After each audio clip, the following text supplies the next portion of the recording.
The role in 2025 where Treasury, I think, is going to be needed in a lot of companies has to do with any companies involved in international activities, banking. Given all of the things that have been going on and, the tariffs and the America First initiative. And I just don't know if a lot of companies that are not doing domestic business may want to consider doing domestic business, or those that are already doing it and they have people on their teams and things might change drastically if they don't have the right people on those teams with the experience needed, the technology. Before we start, I want to highlight the biggest challenge I've noticed in the Treasury industry.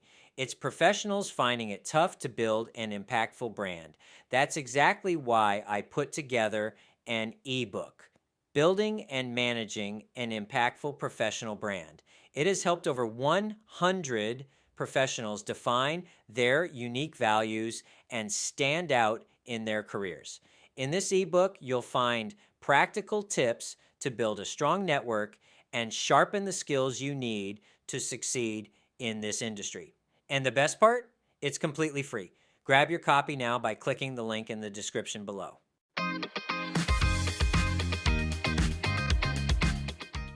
Hello, everyone. This is Ernie Humphrey. I am your host for the Treasury Truth or Dare podcast. I'm honored to have with me on this week's episode John Paris. I've known John for a long time in the Treasury space. Always admired John and his work. Excited to talk to John for many reasons, but he is going to be taking on a senior leadership role at Teammate. So really excited to speak with John. John, before we dive in, why don't you give us just a little bit about your background? Nice to talk to you as well, Ernie. Thank you very much for having me do this. This is fun. Yeah, so graduated from Bryant University, used to be called Bryant College in Rhode Island. So I've always been a local Rhode Islander. You can tell by my accent if you're listening in from different parts of the country. Major in finance, and I focused on finance. I wasn't one of those people that started in accounting and then wanted finance. I always wanted finance. I was interested in the equity markets and bond markets and anything to do with the exchanges. I ended up working for CVS, worked in the FP&A department. And then there was a need in Treasury, so I became manager of Treasury operations there, which I also managed the lottery that is sold in some CVS throughout the country, helped to put their Treasury budget together. And it's not, because I had done an FP&A. And so I learned a lot of Treasury there. That's when I first got involved with like all the organizations with Treasury. And when I first actually met you, it was back then, 2009, 2010-ish. So I've been in Treasury for now 15 years. No, yeah, it's 15 years. Time flies. And so after that, follow up, I was assistant treasurer of Rogers Corporation. They decided to move headquarters to Arizona. So I started a job with UNFI, and they made an acquisition. I was finding out that Treasury was going to be moved to Minnesota, so I left UNFI. And so I've been here at Gilbane now since 2018. So it's been 7 years. They didn't really have a Treasury department, so I built a Treasury department since I've been here. That brings us current. All right. Thanks, John, for sharing your very interesting background. Fascinating, and I see all the different elements. And one of the things that I often talk about is it doesn't get enough kudos, I think, is that, as you mentioned, what we call charisma in Treasury is really important. So I think we'll dive into that a little bit later. And it's something that you can't teach, but if you have it, you certainly need to learn how to leverage that. So what we're going to do is we're going to jump into our format here, Truth or Dare. We're going to have several rounds. We're going to ask John if he wants to share a Treasury truth, or he's going to take on a dare for us. So I think John's open to a little bit more daring things, and I've got some other people to do. So I'm excited because people have gotten me pretty good. So I'm going to get a little revenge on John here. And then after several rounds, I'll let John ask me a dare. So John, how would you like to kick things off? Would you like to go for a truth or? Let's do a dare. All right. Wow. Okay. You even surprised me on that one. All right. I like this question. So obviously you've been, amazing, managed a lot of different people across organizations. So can you share with us maybe a couple lessons learned in managing people across generations where you might not have made the initial right step and what you learned from that? Yeah, generational stuff. Yeah. Another big change over in working is that I think this is probably one of the only times in history where you have so many diverse changes in acts and different generations. I've always attacked it and tried to stay current on that stuff. I've actually at UNFI, I remember taking courses on how to to deal with millennials and how they think. So I think the first thing is that that I did was try to understand exactly what I was dealing with when it came to the younger generation. My generation, that hard work is always, people my age, they were the ones putting extra time in all the time. So dealing with that is trying to not be as aggressive, right? So you want everyone to have the same effort working. And I think probably some of the failures in the past I've had is, putting maybe too much weight on a team member, right? Because they're able to do something, or they're able to push the load. You become dependent on your team. That's why you always need a good team. And, we laugh about like Donald Trump and like when he was on The Apprentice and the firing and things of that nature. Now, I've had to fire a few people in my time, one for very lack of performance, or just, people that have, twice it's happened, or a person that was very abusive to other people. But, given the support of some of your lacking employees is what you need to do, right? So it's not as if firing a person because they're doing bad, getting them the help they need, make them understand, taking that extra. That's what a leader does, but some of the mistakes I've made, I think, is I've put too much weight on some of my best performers. Okay. Thank you for sharing that, and thank you for starting out with the dare, taking the challenge there. So next round, we're gonna go ahead. We're gonna go for a truth, or we're gonna go for a dare. Yeah, go for a truth. Why not? All right. So you and I have chatted about this a little bit. So I think there's more areas of Treasury that need more attention and focus. Can you share with us a few of those areas that you think need more attention, and then I would say are more important than ever, given everything that's going on in the world? When you look at Treasury, right? I know we've talked about this a bunch, and Treasury is different depending on the size of the company you're in. If you're a small company, the CFOs, the treasurer, a lot of times doesn't have the Treasury acumen. A lot of times they're coming from an accounting background. The number one thing is risk, is trying to assess risk in the business. And sometimes that's outside of the bank accounts. That's outside of, working capital. It's getting in the business, understanding where the risks are to the business financially.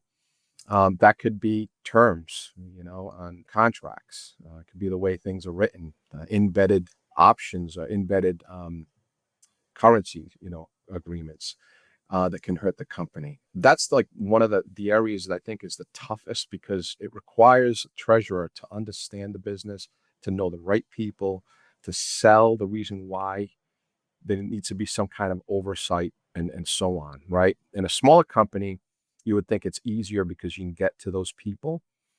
But in a small company, a lot of times people are a lot larger. They silo themselves, right? And they don't want to lose control. It's important to work as a team, but that charisma is needed to, again, to like sell yourself, right? So I think that's probably the biggest thing, is understand the risk of the Yeah. business, get involved where you need to be.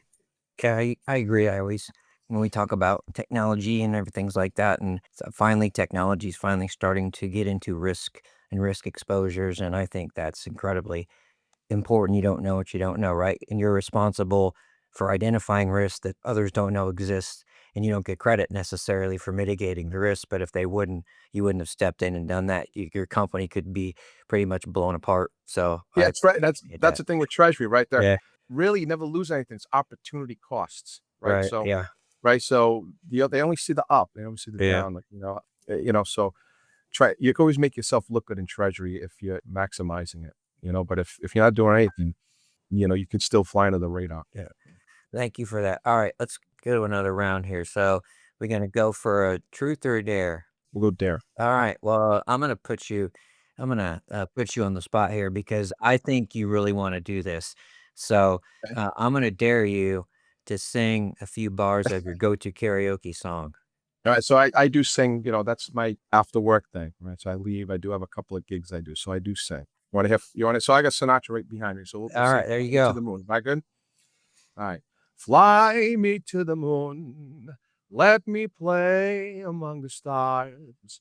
Let me see what spring is like on Jupiter and Mars. In other words, now what do you think? That's Oh, pretty good. yeah. Well, pretty. And again, outstanding because I've tried to sing a couple times, so that's really cool. So you're better than me, but I love to get up on the mic too and flex my what little singing I have. So it's definitely It's a exciting. good stress reliever, like, finance, accounting, business, you're regimented. There's like fine boundaries, and there's more boundaries every day. When you're singing out there on stage, there's no boundaries. You're out there, and you're in the moment. And it releases, for me, it releases tension and stress. Yeah. Unplug, very, very important. So thank you. All right, let's hit another round here. We're gonna do a truth or a dare. Go truth. All right, this is all right. I like this one, and I think you would be able to answer it. We might touch on what we touched on before, but I really like this one. So, you and I, we watch webinars. I do webinars, and I'm always trying to ask people, for you, with what you've seen, all your amazing experience, if you could design an ideal webinar, what would the focus be, and why do you think that's important for our profession? The ideal webinar. Well, first off, I am still working here. That's okay. I'm getting Good. emails and texts as well. So webinars at first are very important, and the ability, the fact that the technology is there nowadays to do it is immense. I mean, remember the old days of doing decimal system, going to the library, trying Yeah. to figure things out. Computers just added so much, but webinars and getting that communication joined together, and even AI in the future to add to that, I think is pretty amazing. Webinars are important to get the knowledge out there fast. It's to get the larger audience, the less experienced people. First off, right? The ideal webinar would be one, I believe, that gives structure or identification of why Treasury, number one, is needed within an organization. What is an ideal Treasury department, and what are the facets of those things, and what is the outcome, or what is the outcome of Treasury department in a properly put up, properly designed one. So webinar that explains that, because I don't believe that a lot of people understand, right? You have companies, Yeah. again, mid-sized companies that have controllers who still take on the responsibility of a treasury function with a treasurer, simply because they want to relinquish whatever it is they're doing, not realizing that, hey, that's another separation of duty that you can do and not control. And really, smaller mid-sized companies suffer because they're not utilizing, the treasury person or department pays for itself and more. Yeah. It's happened. I've seen it over in every company where, I remember the assistant treasurer at CVS said, told the treasurer at the time that I would produce $1 million compounded yearly as long as I was there. And it actually was more. I actually produced more. Wow. Right. So, and Yeah. because they're able to actually see it, bank fee reduction, Yeah. working capital Yeah. improvements, like, it's Investment return, yeah. Yeah. No, I think, that kinda dovetails on what I talk about a lot is we need to do a better job of our treasury brand. So that webinar would be ideal, not only to get people in our profession, but share internally. So I had an opportunity, this is my side story, when I was in treasury, my CFO made me do a presentation to the whole organization over lunch and tell them what I did in cash management, every inflow, outflow. And then after the presentation, everyone was like, I can't believe you guys do all that stuff. So I think we should put a program together for people, and maybe it's something where they can use it internally, right, to show their team and help our profession. But I love the idea. I love that idea too. I try to do that as well with our, Yeah, like our accounting business leadership by giving Pete's and spigots and things. yeah, And sometimes they glossed over, but yeah. All yeah. right, I'm gonna let you give me a dare to do. You said you sung, so let's hear you do a couple of lines of a song that you sang at karaoke. Oh, all right. Well, I've already exhausted. I've exhausted my thing, so I've done. So I did my Backstreet Boys, and I Oh, did you my. sang before? Okay, okay. No, I'm that's sorry. okay. No, I love to do it again. The audience won't like it. I did Mandy, so I'm not very good at this. Okay, I'll do Kenny Rogers. Here we go. Oh, lady, you're my knight in shining armor, and I love you. That's all. That's There you all. go. There you Anyway, go. I need auto tune. So, all right. Well, all right, John. Let's get you one more round, and then we'll wrap things up with you. Truth or dare? Yeah, let's do another truth, I All guess. right, all right. I like this question. We touched on it, but I want to put a fine point on it. Do you believe that 2025 is a critical year for our profession in general and where we're going forward? If so, why is that? Why is this such a critical year where we can either take off as a profession or we can just coast and let technology kind of, I'd say, push us out a little bit? I think The role in 2025 where Treasury, I think, is going to be needed in a lot of companies has to do with any companies involved in international activities, banking, given all of the things that have been going on and, the tariffs and the America First initiative.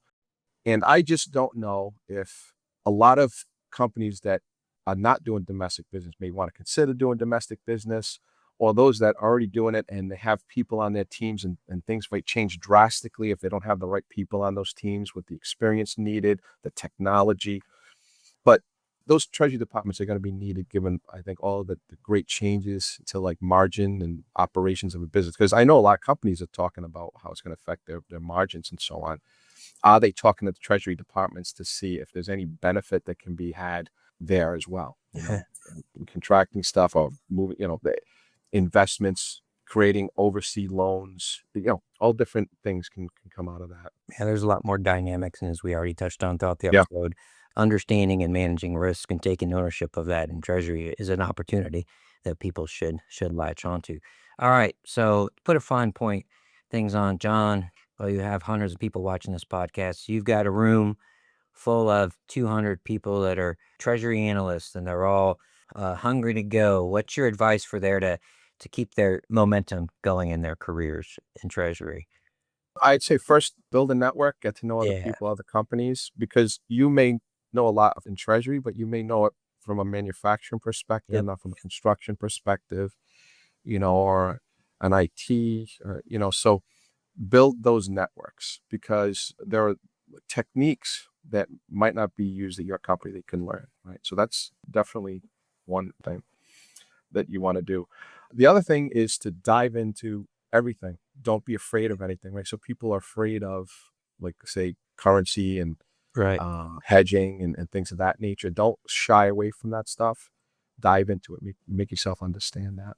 I came from that equity market stuff, so I love investments. I love anything that trades.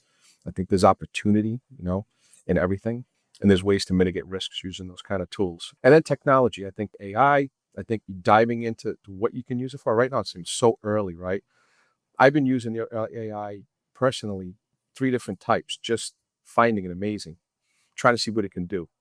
And that world is coming up. I think introducing AI slowly within your processes but understanding what it is first, right? And try to build right. in, I think is All amazing. right. Yeah, love it. I think that's the whole thing, is just dive into like what's coming ahead, know what you know, and networking, the 3 things. Networking, passion for learning, technology. That's the secret sauce. So, John, thank you very much for agreeing to be a guest. To all of my listeners out there, have the courage to live your Treasury truths and dare to be great in everything that you do within and beyond Treasury. Till next time, everyone. Thank you. Thanks for watching the show. I hope you guys liked it. Share your thoughts in the comments below. Stay tuned and hit the subscribe button for more.